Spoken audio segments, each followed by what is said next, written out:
모시겠습니다. 우리 뜨거운 박수로 환영해주세요.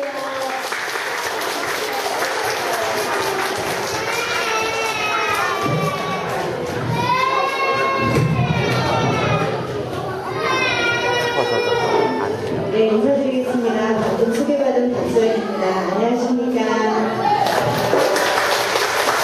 네. 그게 너무 안 들리나요? 제가 어디에서 왔게요, 어머님들? 서울에서 왔어요. 서울에서 왔는데요. 이 미나 유치원은 제가 전국의 유치원을 굉장히 많이 다닐 거 아니에요. 그런데 제가 너무 깜짝 놀랐습니다. 여러분들 제가 유명 연예인 중에 장동건 씨하고 고소영 씨가 결혼하셨죠. 저희가 궁금한 게 뭐냐면요. 이들은 서로 미남 미녀인 줄 알까? 처음에는 이렇게 사랑을 하니까 살았겠지만 나중에 시간이 지나고 몇 년이 지나도 여전히 내 부인과 내 남편이 제일 예쁠까 잊어버리게 되잖아요. 제가 이 말씀 왜 드리냐면 여러분은 이 미라 유치원이 너무나 좋은 환경인 걸 아세요? 진짜 아세요? 아니신 것 같아요. 맨날 보니까 맨날 여기 유치원이 있으니까 맨날 그냥 대단하게 생각하시는데요. 제가 너무 깜짝 놀랐어요. 제가 아직까지 전국을 다니면서 본 유치원 중에 이렇게 아름답고 그래서 건물도 아름답고 환경도 너무 좋고 이렇게 준비가 되어 있는 유치원이 생각보다 많지 않아요. 여러분들은 어떤 기준점을 가지고 저는 여자이고 아는 사이 아닙니다. 다만 그냥 왔는데요. 너무 좋은 거예요. 저는 이제 아이가 대학생인데요. 내가 우리 아이를 이런 유치원에 보낼 수 있었으면 너무 좋겠다라는 생각이 들 정도로 너무 좋았습니다. 그래서 일단 여러분들이 참 이런 환경을 만난 것에 대해서 감사하셔야 되고요. 제가 오늘 이제 여러분들과 나눌 얘기가 뭐냐면 어머니들 여기에 오늘 왜 오셨을까요?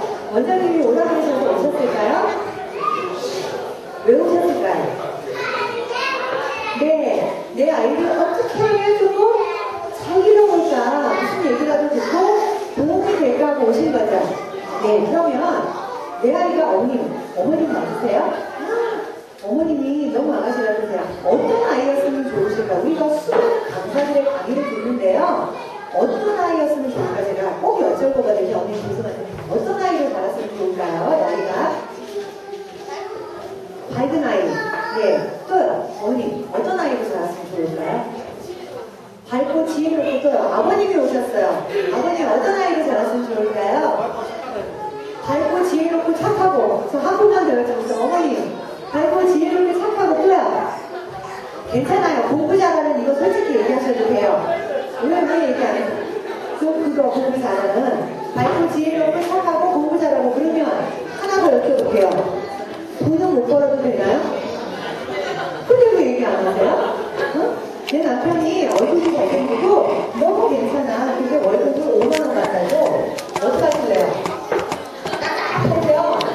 그래서 그러면서 한번은 다시 한번 생각해보셔야겠어요. 어머님이 다 이렇게 그런 아이가 되기를 원하실 거예요. 모든 부모의 마음이 그럴 거예요. 그리고 아직까지는 내 아이가 그런 아이가 될 거라고 믿고 사실 뒷바라지하고 계시죠. 예, 그런데 사실은 내가 원하는 아이를 잘 확률보다 내 기대에 못 미치는 아이가 될 확률이 많은 것 같아요. 그런 것은 태초부터 나는 괜찮은데 남편이 집안 내력이 그래서 나는 조금 안 돼. 시댁 내력이 그래서 아이가 부족한 아이가 나와서 그럴까요? 그건 아닌 것 같아요. 근데 많은 어머님들은 아이가 글씨를 이렇게 얘기해서 뭐라고 얘기하시냐면 애가 5살에 있는데 그 다음에 말이라도 내가 틀렸다고는 안 하세요. 뭐라고 하세요? 내 아빠가 3살에 말할 때 왜 이렇게 다 안 되는 건 내 아빠 탓이고 잘 되는 건 내 탓이고 그럴 것 같아요. 자, 우리 모두의 부모의 마음이 똑같습니다. 그래서 제가 오늘 어머님들이 어떤 마음으로 여기 앉아계시는지 알아요. 저는 애기 울어도 저는 예쁘거든요. 어머님들만 저한테 집중하시면 내일은 모든 게 정상입니다. 괜찮습니다. 제 돈 자유가 있어요. 그래서 그런 아이를 더 기르고 싶어서 오신 겁니다. 그래서 제가 그러면 도대체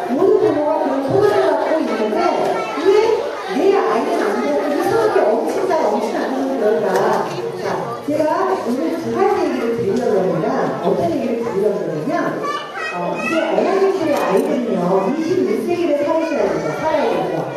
저희 때는요, 쉽게 말하면 지금도 사실 한국어는 중요합니다. 공부 잘하고요, 좋은 학교 가야 되고요, 좋은 직장 잡아야 됩니다. 이게 한국에서 특히 중요합니다. 그런데 예전하고 지금하고 어떻습니까? 많이 달라졌죠. 저희 때는요, 학교 인원도 무조건 성적순이었어요. 근데 성적순은 그 아이가 리더십이 있는지 없는지 중요하지 않았고요. 사회 교원의 회장, 반장, 학습회장 딱 했습니다. 근데 지금은 아니에요. 지금은 학교에서 리더가 되는 아이들은 꼭 1등이 아니어도 됩니다. 제가 어떤 예를 들냐면, 혹시 타len트 중에 공영진 씨를 아세요? 네, 공영진 씨가 그렇다고 뭐 그분이 이상하다는 게 아닙니다. 오해하지 마시고요. 장동건 씨나 배용준 씨보다 외모 괜찮은 거 어때요? 별로, 어떻게 이렇게 별로라고 별로 맞아요. 네, 그렇습니다. 그런데요, 중요한 것이 있습니다. 방송국에 있는 PD들이요, 배용준 씨나 장동건 씨한테 전화하면 전화가 될까요? 안 될까요? 안 돼요.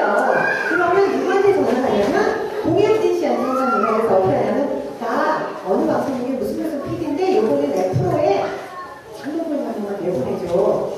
참 안 되면 뭐라도 하게 해줘? 이 나중에 통화라도 전화 연결을 해서 하게 해줘.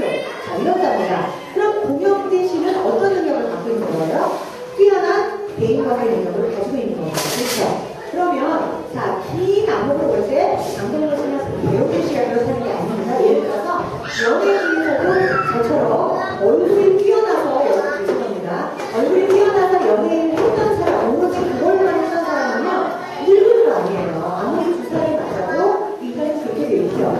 그분 안 쓸 때는 참 어렵잖아요. 특히 외모를 가지고 직업을 했던 분들은. 근데 공익분이 같이 사실 그날 외모는 아니지만 PD하고 사진에, 동료하고 사진에, 누구하고 사진에 그런 사람은 뭐라고 할 수 있냐면요. 연예 기획사를 하는 것이며, 무엇을 해서 하는 것이며, 긴 인생을 마라톤에서 갔을 때는 그 사람들이 훨씬 더 어떻게 보면 용을 할 수 있습니다. 물론 짧고 길게 돈을 벌 수 있을지 모르지만, 제가 드리는 말씀의 취지는 뭐냐면요. 어머님들의 아이가 이제 학교에 가서 지금도 느끼실 거예요. 이제는 스케이트를 잘 타도 되고요. 축구를 잘해도 되고요. 노래를 잘해도 다 자기 개성에 맞는 대학을 갈 수 있고요. 꼭 공부가 아니어도 자기가 좋아하는 것을 하면서 성공할 수 있는 시대가 됐죠. 공감하시죠? 그런데 어머님들은 아직도 관심이 뭐냐면 오로지 공부야. 그렇죠? 자, 어떤 게 우선 수행이라는 말씀을 제가 드리고 싶습니다. 이럴 때 예예요. 지금 내 애를 떠버리시는 답이 안 나오고요. 만약에 내가 아들이 있어요. 아들이 있는데 그 아이가 학교에서 공부를 정규 1등합니다. 가상입니다. 정규 1등하는데 이 아이가 공부를 너무 좋아해서 방송에서 공부하고 장난에서 공부하고 친구하고 놀러가서 안 오고 공부만 해요. 그래서 막상 이 아이가 놀고 싶을 때 나가니까 친구가 있어요? 없어요? 없어요. 자, 그런 아이들이 좋으세요? 그런 아이들이 좋으세요? 가상이니까 좀 극단적인 예를 들어서 박지성이 좋으세요? 왜요? 공부 잘하는데? 내 아들이 정규 1등인데? 왜 박지성이 좋으세요? 얼굴도 박지성이 좋은데? 왜요? 공부 잘하는데? 자, 그러면 우리가 김연아 선수를 좋아하잖아요. 김연아 선수가 물론 기술적으로는 좋지만 아사다마오가 김연아 선수를 따라올 수 없는 부분이 있습니다. 왜요? 김연아 선수가 그 연기를 할 때 나오는 표정이나 이런 것들은 학교에서 배웠을까요? 아니죠. 김연아 선수가 어려서부터 화면 속에서 뿜어져 나오는 감정의 표현이 남다르기 때문에 똑같은 점수였을 때 내가 훨씬 더 받는다는 거예요. 자, 여러분의 아이가 어머니들께서 아주 아이를 잘 교육시켜서 스펙을 빵빵하게 쌓았습니다. 지금 이제 젊은 사람들은 입시죠. 취업철이에요. 그래서 이제 자기 소개서를 이러거든요. 근데 기업들에서요. 어차피 좋은 회사에 원사를 내는 사람들은 스카이 출신이니까 스펙이 다 거기서 거기에요. 토익도 막 만점에서 막 900 만점이래요. 그러면 스펙이 똑같다라는 전제하에요. 어떤 사람을 뽑아야 될지 모르니까 면접을 어떻게 하면 뭐 잘해? 이렇게 물어보세요. 뭐 잘해? 노래를 잘하든 뭘 잘하든 한번 너의 장점을 말해봐. 아니 죽을 듯이 서울대학에 나와서 고려대학에 나와서 스펙을 쌓았는데 면접을 갔더니 영어 시험을 안 보고 왜? 다 똑같으니까 너 뭐 잘해? 노래 잘해? 춤 잘해? 뭐 잘해? 이거 시켜준 거예요. 그러면 이제 제가 말씀드린 취지는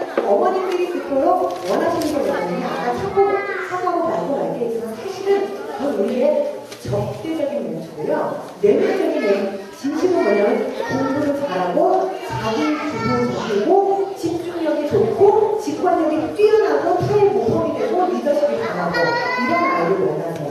아닌가요? 맞으시죠? 저도 그랬어요. 그래서 오늘 그런 아이를 만들려면 무엇이 중요한지가 독서교육과 자연교육 두 가지를 섞어서 말씀드릴 거예요. 그래서 어머니들이 잘 가시면 정말 도움이 많이 되실 거예요. 중요한 게 있습니다. 여러분들이 제가 아까 서울에서 왔다고 했잖아요. 여러분들이 이제 재교육이 아니라 영어 강의가 됐든 수학 강의가 됐든 그 어떤 강의를 들을게요.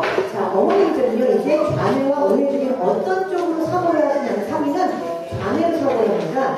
자녀는 논리적인 뇌고요, 분석하는 뇌예요. 그래서 집에 아이들 책이요, 1번 다음에 2번이 와야 되는데 1번 다음에 5번이 오면 우리는 어때요? 죽어버릴 것 같아요. 2번은 찾아야죠. 쫙 나야 되고 책이 이렇게 들쭉날쭉하면 애들은 좋아하는데 나는 막 너무 짜증이 나는 거예요. 쫙 맞아야 되죠. 그죠? 그게 이제 성인의 뇌예요. 그런데 아이들은 의외로 반응을 하기 때문에 아이들은 물컹물컹한 책을 좋아하고 5번 옆에 9번이 와도 애들은 잘 자요. 우리는 못 자는 거예요. 그래서 아이들이 어떻게 발달하는지를 이해를 하셔야 어머니들이 아이들을 도와줄 수 있으실 거예요. 그래서 자, 그런 아이가 되려면 정말 중요한 게 아까 제가 서울에서 왔다고 했잖아요. 자, 이렇게 말씀드릴게요. 어머니 제가요 서울에서 유라 유치원에 오려고 세상에 KTX를 탔어요. KTX 어머니 KTX 아세요? 왜 이렇게 오셨죠? 어머 세상에 KTX 아무나 타볼 수 없는 KTX를 타봐서 이랬다고 얘기했어요. 저 선생님이 멀쩡하게 생겼는데 진짜. 그래서 제가 이런 거예요. 어머니 저희 집에요 이렇게 벽에 까트레일이 있어요. 까트레일. 그거 처음 보셨죠? 어머님들에게 까트레일이 있으시죠? 이게 이만큼 튀어나온 거야. 그리고 저희 집에는 자가용이 있어요. 자가용. 이런다고 생각해보세요. 너무 웃기시죠? 제가 이 말씀을 왜 드리냐면 정말 중요한 얘기인데요. 어머님들은 모든 교육을 듣는데 자녀를 받아들이셔서 그 교육이 우리 아이 학습에만 어떻게 도움이 되는지만 관심이 있으세요. 그죠? 그런데 사실은 아이들이 인성에 어떤 도움이 되는지가 정말 중요하거든요. 제가 오늘 독서교육하고 자연교육 두 가지를 얘기하고 있잖아요.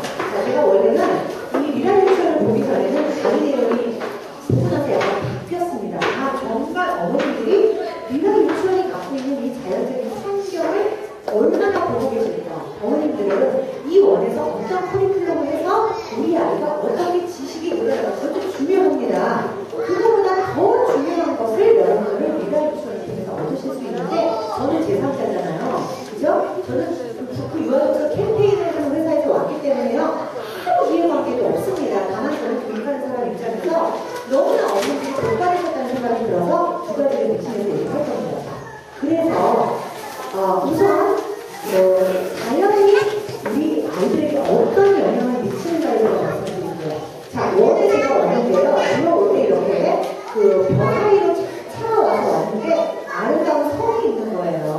자, 유아기의 어머니들, 아이들은 지금요, 아주 어린애기부터 6세까지는 뭐를 하냐면요, 무의식적으로 막 사진을 찍습니다. 그래서 그 포스팅심이 있다 그래서 사지가 물을 빨아들이듯이 쫙쫙 빨아들이는데 아이들이 의식을 하는 게 아니고요. 더 어린 아이들은 그냥 무조건이에요. 근데 한 4, 5세 정도가 되면 본인이 좋다 싫다를 구분을 하는데 어쨌든 아이들은 좋은지 나쁜지 내 인생에 이것이 어떤 영향을 미칠지 모르고 막 저장을 합니다. 사진을 찍어요. 그러니까 유치원에 오면서 잠깐 유치원 옆에 있던 이러한 자연의 경과, 유치원에 들어섰을 때 보였던 나무, 이런 것들이 굉장히 사진이 찍히고 있어요. 그러면 그것이 왜 중요하냐면 잘 생각해보세요.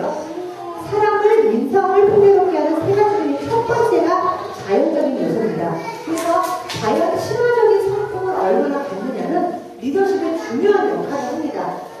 저희 아이가 그 대학생이라 했잖아요. 중학교 때 중학교에 가니까 그 인성 검사를 했어요. 한국 가이던스에서. 그런데 이 아이의 그 학습이 아니라 성향적인 것을 해서 이렇게 그래프를 보내줬더라고요. 그런데 저희 아이가 자연 친화 100%가 나왔어요. 정서적인 안정감이 100%가 나왔어요. 자, 이건 뭐냐면 저는 서울에 학교를 다녔는데요. 저희가 지금 부모님이셨기 때문에 7세 때까지는 시골에서 자란 거예요. 그래서 제가 옥수수가 보고 이런 산속에서 자랐겠죠. 주민이니까. 그런데 제가 그걸 몰랐어요. 이런 유아교육하는 깊은 공부를 하기 전에 저 교육학을 했는데요. 더 깊은 발달 심리를 공부하기 전에는 그냥 제가 왜 나는 아주 초등학교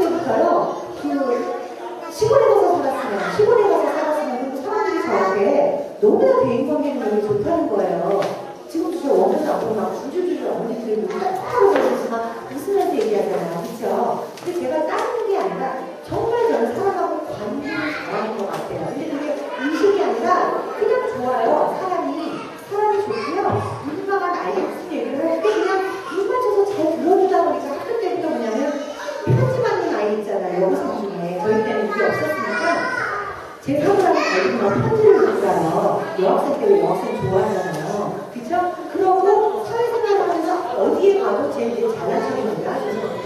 제가 가면 그냥 무난하게 잘 적응을 하는 거예요. 그리고 제가 가만히 생각해보니까 모든 여러분의 사람을 연결해주고 소개해주고 이런 걸 제가 너무 잘하는 거예요. 그러면 제가 그걸 잘한다는 것은 제가 사회생활하면서 득을 보고 있다는 거예요. 득을 못 보고 있다는 거예요. 득을 보고 있죠. 저 같은 사람은 어디다 갖다 놔도 굶어주진 않는단 말이에요. 그쵸? 자, 이런 게 사회생활하는데 명문대학 하는 것보다 더 중요하다는 겁니다. 물론 명문대를 나와서 이렇게 되면 정말 좋죠. 우리는 그런 아이로 길러야 되죠. 그런데 사람이 10개를 잡기가 어렵지 않습니까? 그런데 제가 왜 제가 그걸 잘하는지 몰랐어요. 제가 평균이 어떻게 되고 있어요? 작년? 또요. 제가 어떻게 되고 작년이 보이세요? 제가 작년 같은 분들은 손 들어보세요. 관심이 없으시군요, 저한테. 잘 모르시겠죠? 저는 그 옛날에 문학의 동료 외국자입니다. 전교의 문학 동료 외국자는 저 하나밖에 없어요. 그러니까 제가 이 얘기를 하면 얼마나 제가 이렇게 소위 발도 땅에 안 되는 사람이었습니까? 저희 어머니 아버지가 그렇게 얘기했어요. 그래서 제가 사람들을 어떻게 해야 됩니까? 까다롭고 먹는 것도 아무나 먹어야 되는데 약간 정직기 있어야 되고 이래야 정상적이잖아요. 근데 제가 말 안 하면 문학 동료 외국자인 것도 모르고요. 제가 생긴 거는 깍지해봤으면 거기하고 다릅니다. 자, 이런 것들을 적응 능력이라고 하죠. 사회 적응 능력. 근데 제가 공부를 하고 안 했어요. 제가 어릴 때부터 그 6세, 7세까지 흡수 정신이 민감한 시기에 사진을 많이 찍는 시기에 저는 어디에서 살았냐면 시골에서 살았다는 거예요. 그래서 제 자연 친화적인 정서가 학교나 학원에서 배울 수 없는 이 아주 자연 친화적인 정서가 제 몸에 배어있더라는 겁니다. 자, 여러분 잘 생각해보세요. 여러분들 부모님 중에 아니면 여러분들 중에도 나는 나이 먹어서 저기 서울에 있는 고층 아파트에 살고 싶어 이런 분 별로 없으세요. 돈이 많아서 어떻게 하고 싶으시냐면 전원주택을 지으시고요. 별장을 짓고요. 시골에 소 키우면서 팍팍 키우면서 살고 싶어 어른들 다 그러시죠.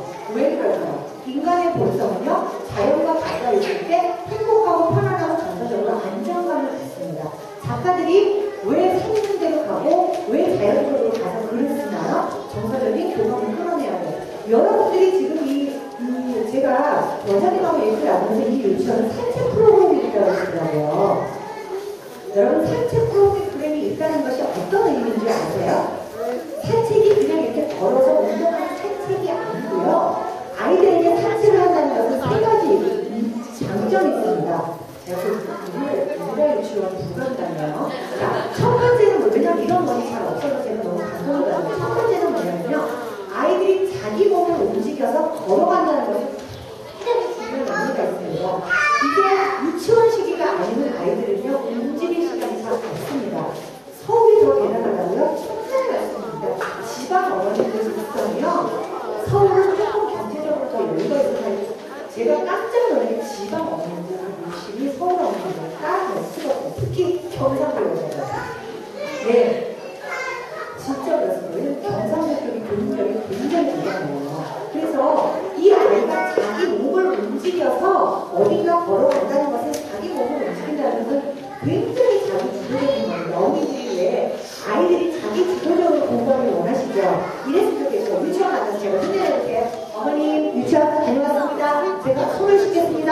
손을 씻고 씻습니다. 물을 먹겠습니다. 그리고 조금 놀다가 바지를 하고 막 손질 같은 거 하고 어린이 프로그램만 보고 잘했습니다. 너무 좋죠? 그랬으면 좋겠죠? 그리고 차차 알아서 했으면 좋겠죠? 근데 알아서 안 하죠? 왜 알아서 안 하는 줄 아세요? 애기 닮아서 아니고요. 잘 생각해보세요. 엄마가요, 아이가 몸을 자유롭게 움직일 자유를 우리는 주지 않아요. 제가 왜 아이들이 떠들어서 나누는 줄 아세요? 아이들은요, 움직여라 정상으로 몸을 움직이지 않는 아이는 두뇌가 발달할 수가 없습니다. 그런데 생각해보세요. 자, 제가 요새 좋아하는 광고가 있습니다. 공익 광고더라고요. 저는 여기 기억 광고인지 알았는데 콩가게를 하는 김명씨는 훌륭합니다. 집에서 엄마 김명씨는 야! 이럽니다. 회사에서 김부장은 아주 친절합니다. 집에서 김부장은 만원으로 다 드리고라고 그러죠. 이게 우리의 사회적인 안보가 집에 얼굴 가는 겁니다. 여러분 어떻게 하세요? 친구를 만났습니다. 다른 애들은 입는 새로 이쁘게 그냥 제일 좋은 거 입혀야 됩니다. 애는 너무 불편한 거야. 그리고 어떻게 해야 돼? 움직이면 갈 때부터 주지시켜서 엄마 친구 만날 때 움직이면 안 되고 너 누구 만나면 이렇게 해야 되고 안 그러니까 안 그런 척하고 계세요. 다 알아요. 그러잖아요. 미리 우리가 지침을 행동 지침을 주지요. 그죠? 그래서 아이가 또 조금씩 찾지요. 그러나 이제 움직이면 어떻게 해요? 저도 그래 본 경험이 있어요. 꼬집은 거예요. 이게 학교의 불문이더라는 거죠. 왜? 그 아이가 나의 체면을 구기는 행동을 하면 안 되는 거예요. 우리 사람은 가오가 떨어질 거예요. 내 친구한테 자존심이 상하는 거예요. 그러다 보니까 잘 생각해보세요. 반성을 한번 해보세요. 내 아이가 언제 엄마의 압박과 압제에서 벗어나서 천천히 주변을 즐기면서 이렇게 내가 마음대로 집안에서 어떻게 그렇게 해봅니까? 이것도 만지지 말아라, 뛰지 말아라, 먹지 말아라, 손바닥 얹어라, 흘리지 말아라. 우리는 하루에 100개 이상 잔소리를 하는데 아이가 언제 천천히 그런데 그걸 유치원에서 산책을 시켜주시더라 그러더라고요. 제가 너무 그게 정말 원장님한테 훌륭하시다고 했거든요. 그런 원이 잘 없습니다. 왜냐면 사실은 선생님들은 힘드세요. 그렇지 않으시겠어요? 어머님들도 내 자식 데리고 이렇게 사진 해보셨죠? 안 와? 빨리 와! 하루 빨리 와! 솔직히 아이 속도에 맞춰서 천천히 사진하시는 경험을 가져보시면 없으실 거예요. 제가 저희 집에 강아지가 생겼어요. 누가 강아지를 너무 사랑하시는 분이 저희 집에 강아지를 길러달라고 주셨어요. 처음에 너무 싫었는데 그랬는데 이제 정이 들어서 예뻐요. 강아지를 산책을 시키면서 많은 사람이 태도를 봅니다. 제가 이제 교육을 하다 보니까 강아지 다루는 거 보는 사람 애를 어떻게 보는지 알아요. 제가 좀 사람하고 동물 뒤에서 죄송하지만 강아지가 이제 산책을 하면요. 강아지가요. 이름을 따라가요. 여러분의 아이들도요. 이름을 따라가요. 아닐 것 같으세요? 애 발이 안 되면 이름을 따라갑니다. 그래서 저는 어떻게 하냐면 선생님하고 틀리죠. 재밌죠. 저는 어떻게 하냐면 강아지 속도대로 산책을 시킵니다. 왜? 내가 우리 아이들요. 제가 교육학자고 있는 거는 몰랐어요. 얼마나 중요한 일을. 그래서 내가 엄마들한테 100분한테 물어봐도요. 내 발걸음에 맞춰서 산책을 해보시는 게 이라고 잘 없거든요. 그런데 그 아이가 천천히 산책을 하면서 만져보고 엄마의 잔소리 없는 곳에서 만져보고 훑어보고 둘러보고 아이가 그렇게 두뇌가 활성화가 되는 거예요. 그쵸? 그거를 원에서 보시는 거예요. 자, 인간이요. 자연 속에 있을 때 정서적으로 안정감을 느낀답니다. 그래서 그 바다를 보여주거나 노을이 지는 환경을 보여주거나 그다음에 커다란 폭우가 떨어지는 걸 보여주거나 햇소리를 보여주거나 그래서 자연 체험 학습장 이런 데 가시죠. 이제 학교 교과 과정에서도요. 자연의 비중이 정말 중요해요. 그런데 그 자연을 얼마나 많이 느끼느냐가요. 아이들이 사회생활하는데 대입하는 게 정말 중요합니다. 제가 너무 많이 보잖아요. 근데 이제 얼마 전에 좋은 얘기는 아니지만 서울에 있는 안암동에 있는 그 대학교에서 의대생들이 그쵸? 동급생 여학생에게 나쁜 짓을 했대요. 그러면 생각해보세요. 그 대학교 의대를 들어갈 정도 되면요. 전교 1, 2등에 들어야 되는 아이들이에요. 학습적으로나 아는 것으로 따지면 누구를 따라올 수가 없는 아이들이에요. 그럼 그 아이들은 옳고 그름에 대한 분별력이 분명히 있을 거란 말이에요. 똑똑한 애들이니까. 그런데 왜 자기 동급생 여학생에게 나쁜 짓을 했을까요? 이성이 그죠? 배워야 되는 감성이 이성을 넘어버린 거잖아요. 자, 그러면 우리가 과연 내 아이를 기르는데 어떤 아이를 길러야 잘 기르냐면 요새 지금 도가니 때문에 난리 났잖아요.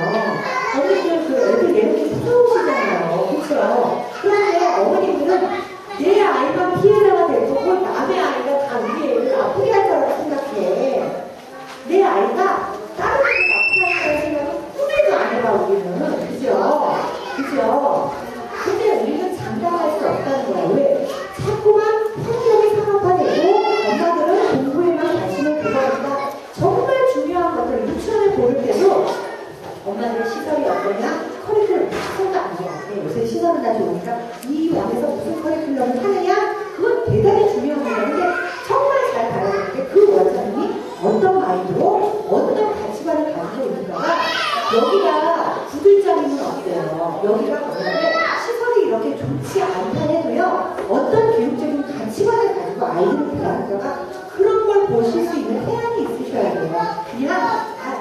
그래서 죄송합니다. 딴 유치원 될 수 없어요. 그냥 이런 유치원 남들 다 반대, 좋대.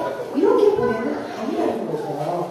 왜 미라 유치원은 사채를 선택했는지, 왜 미라 유치원은 이렇게 이런 숲속에 있는지, 이것이 우리 아이에게 인생에 어떤 영향을 미치는지, 나는 어떤 것을 우리에게 줘야 되는지 어머니들이 읽을 수 있는 태양이 있으셔야 돼요. 제가 왜 이렇게 자연에 대한 걸 이제 미라 유치원에 와서 이걸 하려고 한 게 아니고 와서 너무 감동을 받아서 하냐면, 정말 사회생활하는 게 중요한 거는요, 교감의 이것이에요.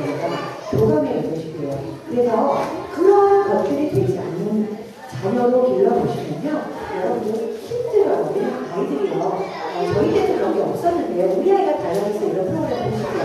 그러면 저희 때는요, 돈이 없어서 책을 못 사주고, 돈이 없어서 장난감을 못 사주고, 이런 세대였잖아요. 저희 어머니들은. 그래서 아빠 몰래 막 월급책 끊어서 해주고 이랬는데, 요새는 뭐 아빠들도 개방적이고, 경제적으로 풍부하고, 출판사 많고, 교보회사 많고, 유치원 너무 좋고, 그런데 아이들은 왜 그런 아이들이 점점 나오냐 이거죠.